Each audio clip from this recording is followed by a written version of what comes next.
السلام عليكم ورحمة الله وبركاته. قضية أحمد فتوح، قرار بإخلاء سبيل اللاعب ودفع غرامة. الاثنين السادس عشر من سبتمبر 2024.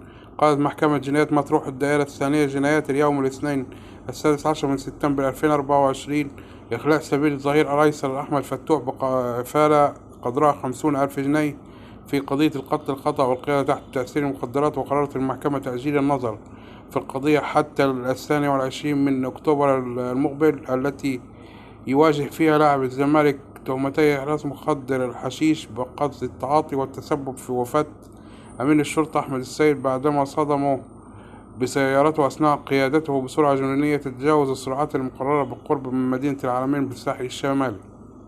عائلة الضحية ترفض التصالح، وكانت أسرة الضحية السيد أحمد السيد قد رفضت التصالح مع أحمد فتوح.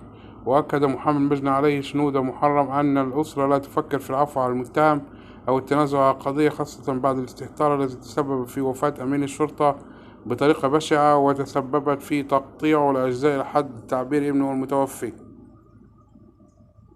وتعود القضية إلى أغسطس الماضي بعدما تلقى قسم شرطة العلمين بلاغا بوقوع الحادث أثناء عبور المجني عليه للطريق، بعدما صدم فتوح الذي كان يقود سيارته بتهور قبل أن يتم الكشف أنه كان تحت تأثير المخدر الحشيش وقت حدوث الحادث، ليتم القبض عليه وإحالته للنيابة. والسلام عليكم ورحمة الله وبركاته.